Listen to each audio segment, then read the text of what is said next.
Begin Self-Publishing, episode number 107, Overcoming the Economic Problem.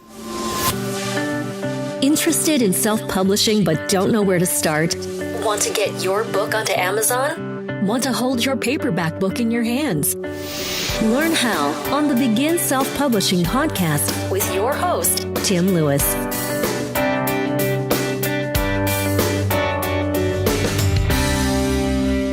Long-term listeners to this show will know that every now and then I do a solo show where I talk about something that's either a mindset issue or just something to do with self-publishing that's come up. I'll be completely honest with you, most of the time I do these episodes because I haven't booked a guest or I've run out of guests. But in this particular instance, that isn't the case. I've actually got about 3 shows that I've recorded interviews with. But I don't really want to do an interview show when I'm away, in terms of when the show's been released. So I thought I'd do one of these shorter shows, mainly to tide you over until we start getting into the more serious interviews again in September, but also because I've quite missed having these sort of odd philosophical chats on the podcast every now and then. So you're probably wondering, unless you've ever done economics as a subject, as to what the economic problem is and why we want to overcome it.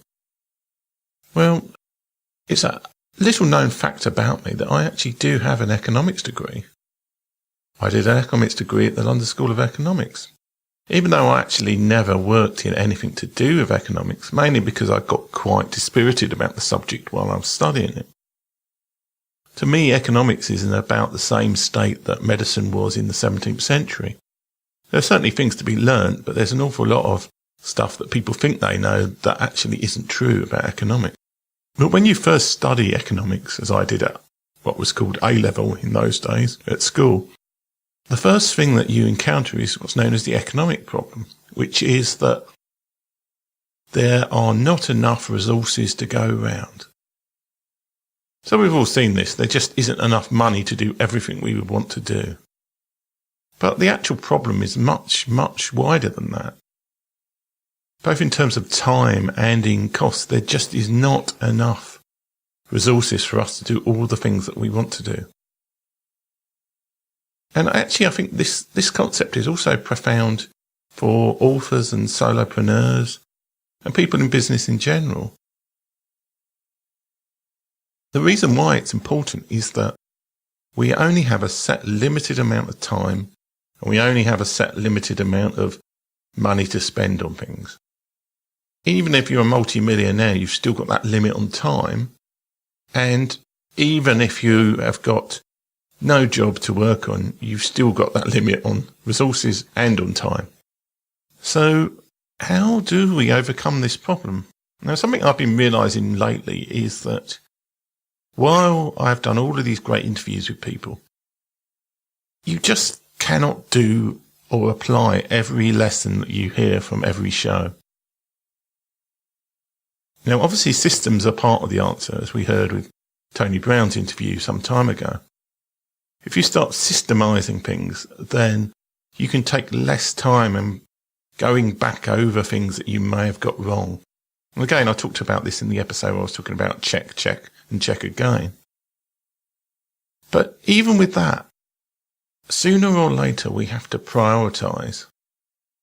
And the best way to prioritise is to just look to see what is working and do more of that.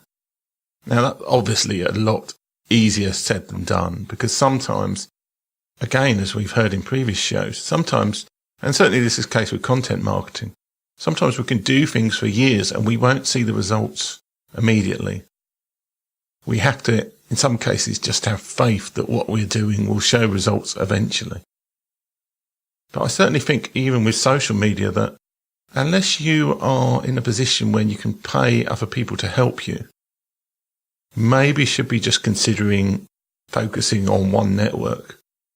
So if Facebook is where your audience is, and you enjoy Facebook as a medium for getting new readers for your book, then maybe Facebook is the place to concentrate on, and just ignore things like Twitter and Pinterest and all the other options. I know an awful lot of authors don't do any real social media marketing at all. They just focus on things like BookBub. And there's a lot to be said for that. Other authors just focus on just writing the books. They don't really market the books that much at all. They're just basically churning out book after book after book after book. And again, that's not a bad approach to overcoming this economic problem that we just haven't got enough time and resources to do everything that we want to do. And I think some of it is based on what you enjoy doing, because there's no point in life of doing things purely because you think they're going to be the most efficient way of doing things, because that takes the fun out of everything. But on the other hand, we do have to look and see as to what we think will work and focus on that. And sometimes you have to trade money for time. So you are in effect hiring like a VA, or you're hiring somebody to do some of the work for you.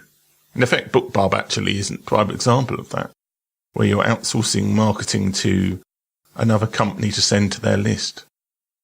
So this is really just the essence of this particular show, in that I think we need to always be spending a little bit of time looking over exactly what we're doing and seeing, is that working?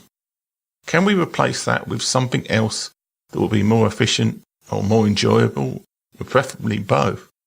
Or are we just going to keep doing more and more stuff?